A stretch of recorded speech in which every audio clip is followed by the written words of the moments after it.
Hello guys, स्वागत है आप सभी का आपके अपने YouTube channel GS from basics में।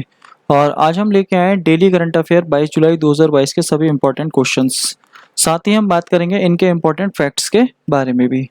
और गाइस, अगर आपने अभी तक हमारे चैनल को सब्सक्राइब नहीं किया है तो हमारे चैनल को सब्सक्राइब कर लीजिए। आपको यहाँ पर डेली करंट अफेयर भी मिलता रहेगा और साथ ही साथ इसके वीकली करंट अफेयर भी अवेलेबल होता रहेगा। तो चलिए गाइस, शुरू करते हैं हमारी आज की वीडियो। तो आज का हमारा फर्स्ट क्वेश्चन है, प्रतिवर्ष अंतर्राष्ट्रीय शतरंज दिवस कब मनाया जाता है?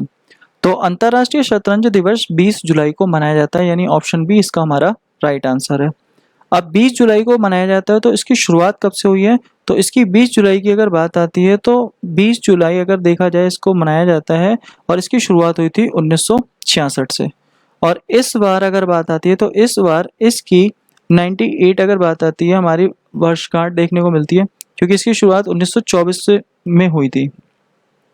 इसकी 20 जुलाई 1924 को शुरुआत हुई थी। और अगर बात आती है 1966 की, तो इसे अगर बात आती है अंतर्राष्ट्रीय शतरंज दिवस मनाना जो शुरू किया गया है वो 66 से किया गया है। लेकिन अगर बात आती है जो हमारा स्टार्टिंग में अंतर्राष्ट्रीय शतरंज संघ था उसकी स्थापना हुई थी 1924 में। और 20 जुलाई 1924 को अंतर्राष्ट्रीय शतरंज संघ की स्थापना हुई थी फ्रांस पेरिस में। और इसीलिए इसकी 98वीं वर्षगांठ मनाई जा रही है स्थापना दिवस के रूप में। और शुरुआत जो करी थी वो 1966 से करी थी। और अगर बात आती है जो हमारा इस बार का अगर देखा जाए तो 44वां शतरंज ओलंपियाड हो रहा है। तो शतरंज ओलंपियाड जो होगा वो भारत में होगा और भारत के चेन्नई में होगा। और उसका जो शुभांकर है वो थम्बी शुभांकर है। तो पहले वो रूस में होना था, लेकिन रूस और यूक्रेन के विवाद के बाद अब ये भारत में हो रहा है, भारत के चेन्नई में हो रहा है। तो ये भी आपको याद रखना है। और भारत के 74वें ग्रैंड मास्टर अगर देखा जाए तो राहुल श्रीवास्तव बने। और अगर बात करें कि भारत के पहले ग्रैंड मास्टर कौन थे, तो आनंद विश्वनाथन थे। और भारत की पहली महिला ग्रैंड मास्टर कौन है? विजय लक्ष्मी पहली महिला ग्रैंड मास्टर है। ये भी आपको याद रखना है। नेक्स्ट है हमारा अगला क्वेश्चन, हाल ही में किसे भारतीय क्रिकेट कंट्रोल बोर्ड बीसीसीआई का अध्यक्ष, ऑफिसर और लोकपाल नियुक्त किया गया है? तो ये नियुक्त किया गया है विनीत शरण को। तो ऑप्शन डी इसका राइट आंसर है। और विनीत शरण सुप्रीम कोर्ट के जज हैं और सुप्रीम कोर्ट के रिटायर्ड जज हैं और इन्हें ही भारतीय क्रिकेट कंट्रोल बोर्ड बीसीसीआई का अध्यक्ष, ऑफिसर और लोकपाल नियुक्त किया गया है। और बीसीसीआई का जो हेडक्वार्टर है ये कहाँ पर है? वानखेड़े, मुंबई में है। और अगर हम बात करें, ये जो पद था 1 साल से खाली पड़ा था और अब 1 साल बाद इस पद को क्या है? भरा गया है। और इस पद पर कौन आए? विनीत शरण आए। अब अगर हम बात करें कि लोकपाल की बात आई है तो भारत के पहले लोकपाल अध्यक्ष कौन थे? पिनाकी चंद्र घोष थे। और अगर हम बात करें कि federation of Indian cricket association की पहली महिला अध्यक्ष कौन है, तो लीसा स्टालेकर जो है वो भारतीय हमारा federation of Indian cricket association की पहली महिला अध्यक्ष हैं लीसा स्टालेकर। उनका नाम भी आपको याद रखना है। नेक्स्ट है हमारा अगला क्वेश्चन, 29 अगस्त 2022 को किस राज्य द्वारा मुख्यमंत्री उदयमान खिलाड़ी उन्नयन योजना का शुभारंभ किया जाएगा? तो उदयमान मतलब अगर बात आती है कि नए नए खिलाड़ियों का जो है खेल क्षेत्र में बढ़ावा देने के लिए 8 साल से 14 साल के बच्चों को खेल में बढ़ावा देने के लिए इस योजना को शुरू किया गया। और कहाँ? उत्तराखंड में शुरू किया गया। तो उत्तराखंड के प्रत्येक जिले से लगभग 1500 बच्चों को अगर देखा जाए तो 1500 हर जिले से जो है उसमें कुछ बच्चों को और कुछ बालक और बालिकाओं दोनों को ही इसमें सिलेक्ट किया जाएगा और उन्हें 1500 रुपये प्रति महीने की जो स्कॉलरशिप है वो भी दी जाएगी। तो हर राज्य से बच्चों को सिलेक्ट किया जाएगा, लगभग 150 बच्चों को सिलेक्ट किया जाएगा और 1500 रुपये प्रति बच्चे को महीने क्या मिलेगी? स्कॉलरशिप मिलेगी। और ये योजना उत्तराखंड सरकार ने खेल को बढ़ावा देने के लिए की है। और अगर हम बात करें इसके अलावा बात आती है सीमा दर्शन योजना, तो सीमा दर्शन योजना जो है वो गुजरात की है। हिम प्रहरी योजना उत्तराखंड की है। और मुख्यमंत्री मितान योजना और कौशल मातृत्व योजना छत्तीसगढ़ राज्य की है। ये भी आपको याद रखना है।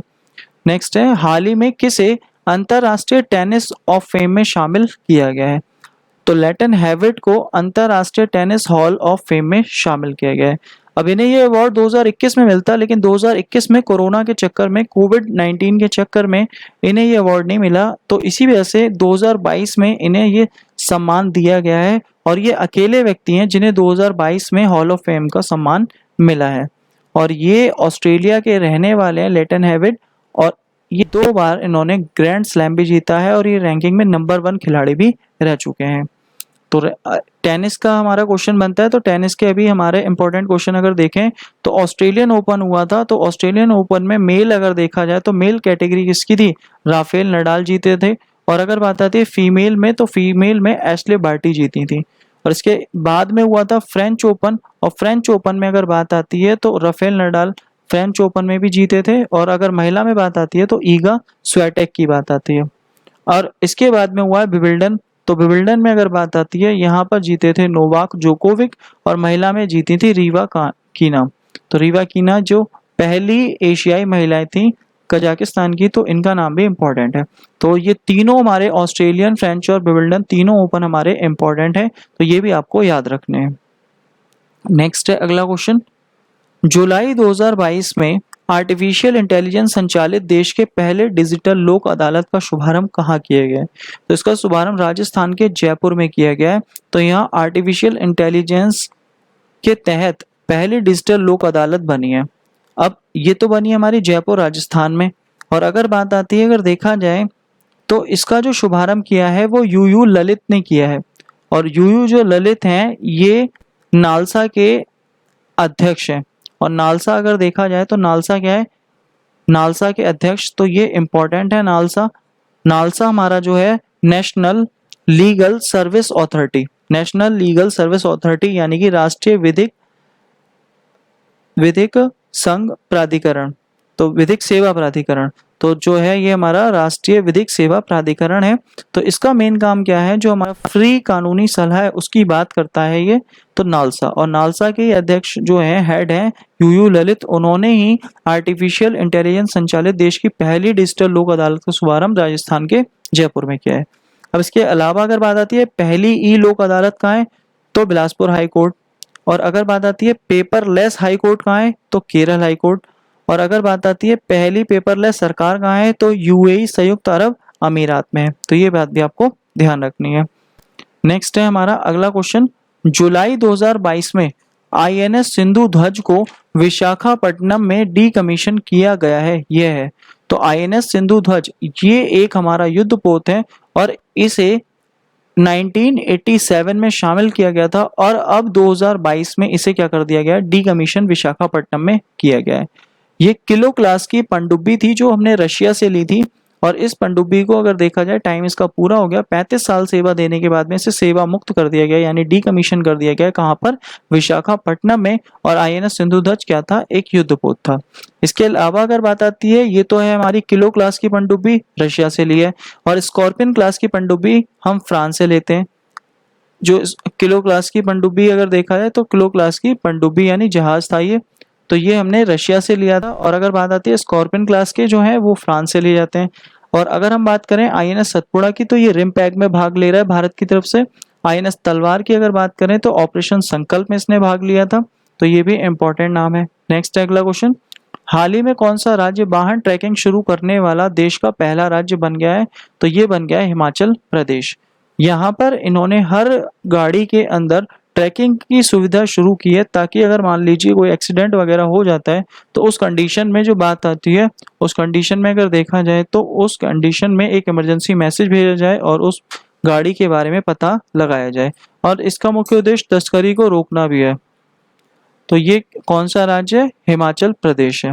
नेक्स्ट है हमारा अगला क्वेश्चन, हाल ही में किन राज्यों ने सीमा विवाद को हल करने के लिए नामसाई घोषणा पत्र पर हस्ताक्षर किए हैं, तो ये असम और अरुणाचल ने किए हैं। इन दोनों के बीच में सीमा का विवाद था और लगभग 800 किलोमीटर सीमा का ये विवाद था।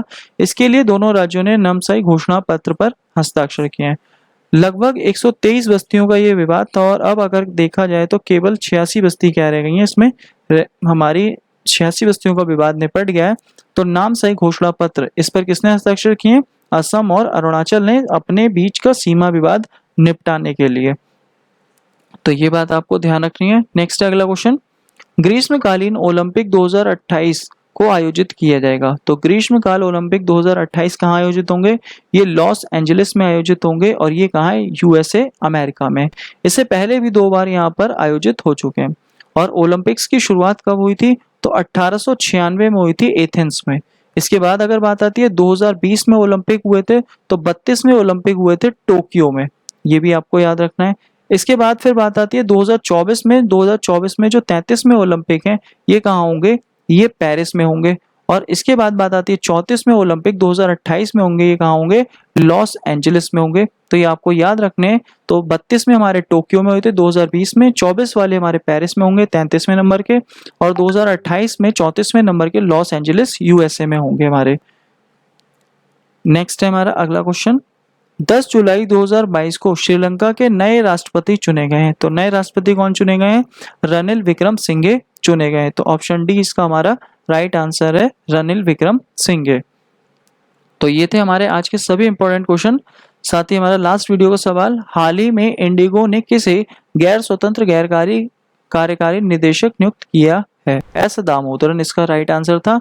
और हमारा आज का सवाल है, हाल ही में कौन सा राज्य अपनी खुद की इंटरनेट सेवा शुरू करने वाला देश का पहला और इकलौता राज्य बन गया है? तो इसका आंसर आपको हमारे कमेंट बॉक्स में देना है। साथ ही आज की पीडीएफ फाइल आप हमारे टेलीग्राम ग्रुप, व्हाट्सएप ग्रुप या डिस्क्रिप्शन बॉक्स के लिंक से भी आप डाउनलोड कर सकते हैं। और गाइस, वीडियो अच्छी लगी हो तो प्लीज़ वीडियो को लाइक करें, शेयर करें, कमेंट करें और चैनल को सब्सक्राइब करें। Thanks for watching guys.